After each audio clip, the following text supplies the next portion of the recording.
good evening to all of you. I welcome you back to my channel Dream Pursuers Learning Made Easy with Shubhi. Today we are going to start a new topic, that is the identification of parts of speech. As you have told me, ma'am, we face a lot of problem while identifying the parts of speech because that questions are asked in the form of closed chest, in spotting of errors. So because these are the basics, तो ये आपको सब जगह मिलेंगे and we are going to do it trick wise, conceptually. ठीक है, we are going to study from the point of relevance ताकि आप अच्छे से उसको सॉल्व कर सके. Okay, so without wasting any time let's start the topic. As we can see, there are 8 parts of speech and I would like to make it clear that parts of speech are not the same as figures of speech. Entirely different है दोनों चीजें. ठीक है, noun, pronoun, preposition, conjunction, verb, adjective, adverb, interjection, all of these constitute the parts of speech. और हम इस session में deal करेंगे only with 2 because we cannot do all the 8 together in one session. Noun और pronoun को कैसे identify करें ताकि आप spotting of errors और closed chest ये सारी चीजें कर पाएं. मैं बहुत बार बोल चुकी हूँ कि जो आप जूनियर क्लासेस से पढ़ते आ रहे हैं कि नाउन क्या है, प्रोनाउन क्या है, वर्ब, एडवर्ब, ये सारी चीजें आपने बहुत ही बेस फॉर्म में आपने पढ़ी थी अपनी जूनियर क्लासेस में, बट वो चीजें जैसे अंडरलाइन, डिफाइन, ये सब आपको नहीं पूछा जाएगा. We have to study it from the point of relevance की एग्जाम्स में आपको किस टाइप के क्वेश्चंस आते हैं. So you should be clear with the basics, क्योंकि बहुत सारे स्टूडेंट्स ऐसे होते हैं जिनके बेसिक्स क्लियर नहीं होते and they find problems in identifying. क्योंकि बेस ही नहीं क्लियर है तो बाकी की बात तो आप कैसे ही करेंगे, क्वेश्चंस आप कैसे सॉल्व करेंगे. तो today we are going to deal with noun and pronoun. इसलिए मैंने टॉपिक का नाम यही रखा है, identification of parts of speech. Noun क्या है अगर आपसे पूछे तो you will readily tell me ma'am nouns are the naming words. कितने टाइप्स के नाउन होते हैं? There are 5 types of noun: proper, common, collective, material and abstract noun. Okay, ये तो हमें पता चल गया कि नेमिंग वर्ड्स होते हैं और 5 कैटेगरीज होती हैं इनकी.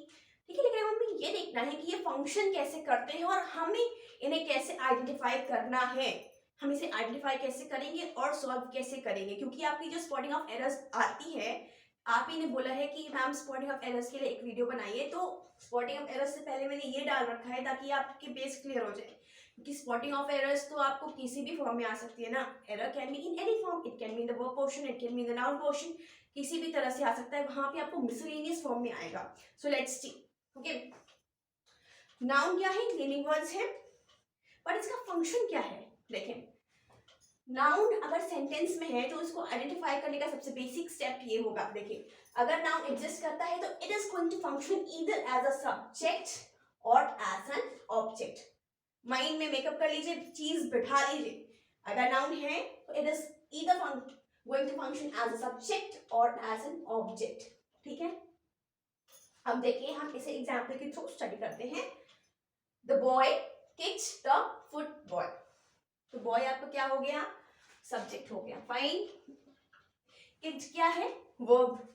भाई वर्ब क्या है? वर्ब ज्यादा action verb, sorry verb. Okay, the boy आपका सब्जेक्ट हो गया, किक्ड आपका वर्ब हो गया, द फुटबॉल क्या हो गया? आपका ऑब्जेक्ट. अब आप मेरी पिछली बात को याद कीजिए, मैंने कहा है कि noun either functions as a subject और एज एन ऑब्जेक्ट. तो ये भी नाउन हो गया आपका और ये भी नाउन हो गया आपका.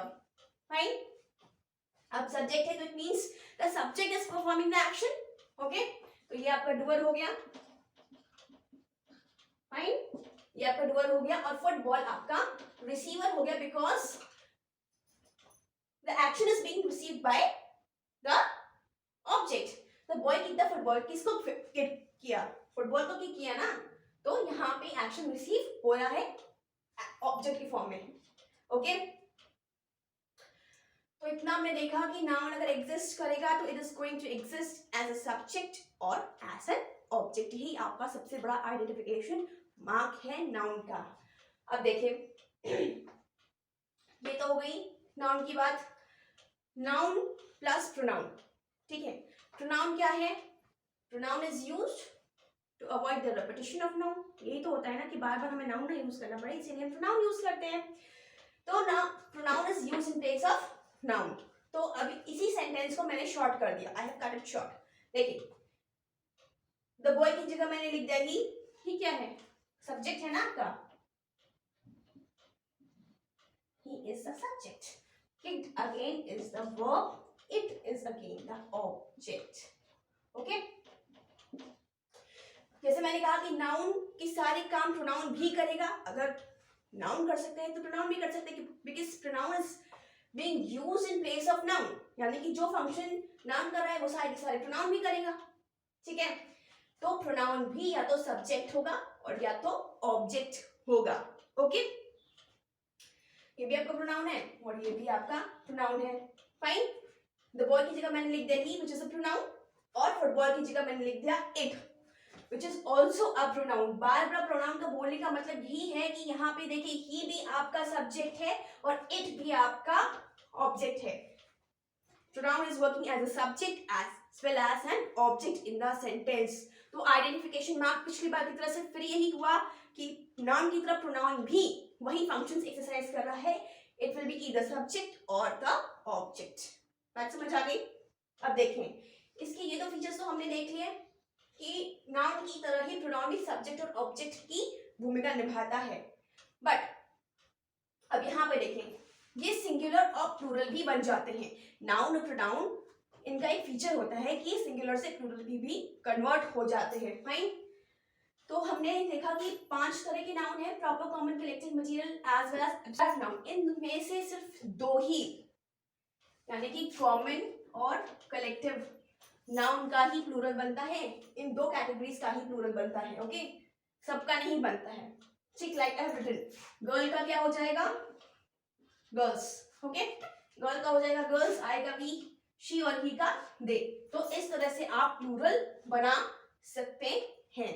ओके, ये हो गया. देखिए 2 पार्ट्स ऑफ स्पीच की बात हम अभी कर रहे हैं. नाउन और प्रोनाउन दोनों ही सिंगुलर और प्लूरल बनते हैं, जैसे आपने अभी इसमें देखा. बट वर्ब की बात करें तो वर्ब की भी टेंडेंसी होती है कि सिंगुलर और प्लूरल की तरह वर्क करे. But remaining 5 parts of speech है, ये परफॉर्म नहीं कर पाएंगे ये एक्शन. ओके, तो 3 ही पार्ट्स ऑफ स्पीच आपकी बनेंगे, सिंगुलर और plural, like noun, pronoun and verb. Okay, बात समझ में आई? अब मैंने कहा कि जो फंक्शंस नाउन एक्सरसाइज करेगा वही प्रोनाउन भी एक्सरसाइज करेगा. But there are exceptions. There are 2 exceptions. देखिए article is never used before pronoun. ठीक है, article is never used before pronoun यानी कि आर्टिकल कभी भी प्रोनाउन के पहले यूज नहीं होगा, जबकि नाउन के पहले ये हमेशा यूज होता है. फाइन. नाउन के पहले हमेशा आर्टिकल यूज होता है, बट आर्टिकल प्रोनाउन के साथ नहीं वर्क करेगा. सेकंड में देखें आप, जीरेंट में वर्क, जीरेंट कैसे कर रहा है वर्क? यहाँ पे सब्जेक्ट है, it is a subject, is performing the function of the subject. Subject की तरह वर्क कर रहा है ना, तो सब्जेक्ट क्या हो सकते हैं? तो नाउन, सब्जेक्ट और ऑब्जेक्ट दोनों ही क्या हो सकते हैं? नाउन ही हो सकते हैं. तो here gerund is working as a noun. बात समझ में आ रही है आपको? यही कैरेक्टरिस्टिक फीचर है, यही मैं आपको समझाने की कोशिश कर रही हूँ कि सब्जेक्ट और ऑब्जेक्ट अगर है तो वो नाउन ही हो सकता है. फाइन. प्रोनाउन भी हो सकता है, बट प्रोनाउन का ही एक्सेप्शन है कि जीरेंट में never work as a pronoun, it always works as a noun. ठीक है, ये हो गया. और इन्फिनेटिव की बात करें, इन्फिनेटिव क्या होता है पूछेंगे. इन्फिनेटिव क्या होता है? 2 + V1 यानी कि वर्ब की फर्स्ट फॉर्म की बात करें, जब 2 जुड़ जाता है तो वो बन जाता है इन्फिनेटिव. देखिए she loves to skip, she loves to skip, verb के साथ लग गई ना 2, तो ये हो गया आपका इन्फिनेटिव. ओके, ये हो गया इन्फिनेटिव. टू स्किप क्या है? यहाँ पे ऑब्जेक्ट हो रहा है ना, ऑब्जेक्ट है तो क्या भाई? ऑब्जेक्ट या तो सब्जेक्ट या तो ऑब्जेक्ट, दोनों ही नाउन होते हैं. और यहाँ पे इन्फिनेटिव भी नाउन की तरह वर्क करेगा, ना कि प्रोनाउन की तरह. ओके, ये 2 एक्सेप्शंस आप याद कर लें. I am moving aside so that you can take a screenshot of this which will help you while revising the basics, because आपकी शिकायत आती है मैम आप बीच में खड़ी हो जाती हैं तो हम स्क्रीनशॉट नहीं ले पाते हैं. आई एम मूविंग असाइड, ले लें screenshot. Okay, fine, done, taken the screenshot. देख लीजिए, रिवाइज करते हैं. जैसे नाउन और प्रोनाउन की बात कर रहे हैं हम आज, तो noun will function either as a subject or as an object. Okay, जो functions noun करेगा वही pronoun करेगा, it will be subject or as object. लेकिन pronoun की बात करें तो article is never used in front of pronoun. ठीक है ना, बिफोर नहीं लगेगा प्रोनाउन के, और जीरेंट में work as a noun but never as a pronoun. साथ ही साथ इन्फिनेटिव भी नाउन की तरह एक्सरसाइज करेगा, ना कि प्रोनाउन की तरह। So I'll meet you in the next video with the next two sessions, preposition and conjunction. Till then, stay fit and fine, and I'll take your leave now.